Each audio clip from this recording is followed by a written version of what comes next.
Hello and welcome to Awaz News. I'm Simona Cotoni and I'll be taking you through big news across Canada.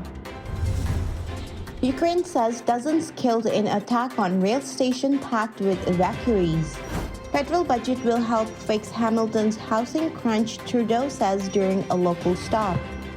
Will Smith banned from the Oscars for 10 years over Chris Rock's slap. Student from India gunned down outside Sherbourne subway entrance.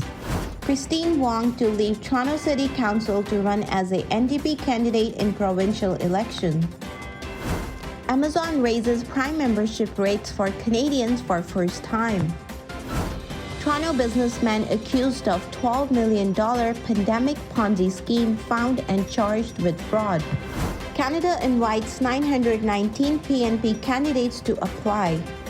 Masters Day 1, Tiger Woods returned and order was restored. So those were the headlines. Now let's jump right into the details. Ukraine said at least 50 people were killed today and many more wounded in a rocket strike at railway station in eastern Ukraine, packed with civilians fleeing the threat of major Russian offensive in the country's east. Zelensky called the strike on the station in Kramatorsk in the eastern region of Donetsk a deliberate attack on civilians.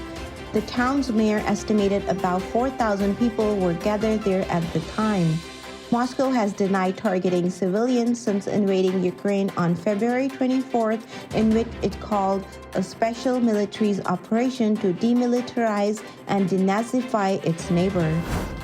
Prime Minister Justin Trudeau talked up the affordable housing aspect of the federal budget in Hamilton this morning. A local MP says Hamilton will provide key input into how some of that housing plans plays out. Trudeau and Finance Minister Chrystia Freeland visited residents on the West Mountain to tout their party's housing investment announced Thursday. The visit comes a day after Freeland announced a budget that included $10 billion investing into housing, much of it focused on boosting the supply of homes.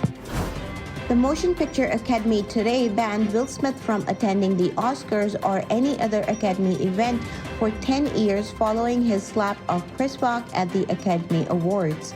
The move comes from a meeting of the Academy's Board of Governors to discuss a response to Smith's actions.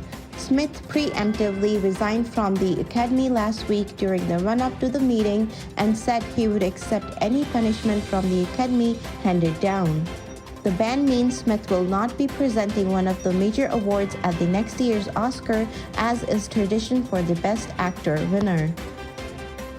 Toronto City Councillor Christine Wong Tam is leaving municipal politics to run as an NDP candidate in the upcoming provincial election. The Ward 13 Toronto Centre City Councillor announced this morning that she is resigning after being on council for over a decade and will be vying for a seat at the Queen's Park as a New Democrat candidate for the same riding in the June provincial election. Wong Tam is the only NDP nominee in the Toronto Centre and intends to replace outgoing incumbent MPP Susie Morrison.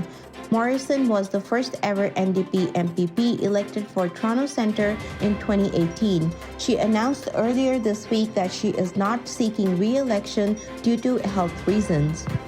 A 21-year-old student from India has been named as the man who was shot to death at Sherbourne subway on Thursday afternoon. We are shocked and distressed at the unfortunate killing of an Indian student, Karthik Vasudev, in a shooting incident in Toronto yesterday.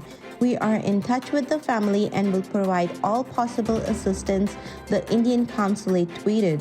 Vasudev, who was shot multiple times, was transported by paramedics to hospital where he later died. The suspect, a black male about 5'6", was last seen leaving the scene south on Glen Street. This is the city's 19th murder of the year. Amazon is raising the price of its Prime membership in Canada. The e-commerce giant subscription service, which offers free shipment on many items, access to its Prime video streaming platform, and an array of other benefits, will begin phasing in higher fee for the new subscribers immediately. Existing users will see their price jump starting next month. Amazon says Prime's monthly fee will go up to $2 to $10 per month, while the annual renewal package will increase by $20 to $99 per year.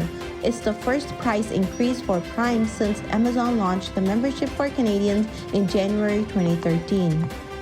A Toronto businessman accused of orchestrating a $12 million pandemic-related Ponzi scheme was arrested and charged with fraud by Toronto police on Monday, just hours after investigators discovered his location. At the time, shadowy figures with ties to the underground gambling rings and others began showing up at his former North York home demanding to know where he was and that he returned the large sum of money they had invested with him. The 42-year-old faces 2 charges of fraud over $5,000. Canada invited 919 express entry candidates to apply for permanent residence. IRCC only invited provincial nominee program candidates in the new invitation round. To be invited, candidates needed to have a comprehensive ranking system of at least 785. The minimum score was relatively high because PNP candidates get an automatic 600 points added to their score when they receive their nomination. Without the nomination, the lowest scoring candidates would have at least 185 base points. Invited candidates have now 60 days to apply for Canadian permanent residence. With his opening tee shot at 11:04 a.m. yesterday, the Masters was truly back to normal. The full allotment of patrons was crammed into Augusta National to watch a tournament round the first time since the pre-pandemic days of 2019, the year in which Wood won the most recent of his 5 green jackets. They watched a man who could have lost a leg or his life in a car crash 15 months ago return to the spot of his past glory and, moving perhaps a bit more slowly than he used to, chase glory again. The roar was back, so were the patrons, and so was the Tiger Woods. Rick Live knew his record wouldn't stand forever. The hometown of the Toronto Maple Leafs player to eventually surpass him was a surprise, at least until recently. If someone had told me 20 or 30 years ago a kid from Arizona was going to break it, Live said with a laugh, I would have gone, come on, you gotta be kidding me. That's exactly what happened 4 decades after the fact. Thank you for tuning in. I'm Simona Cotoni, and I'll see you tomorrow, same time, same channel. Adios.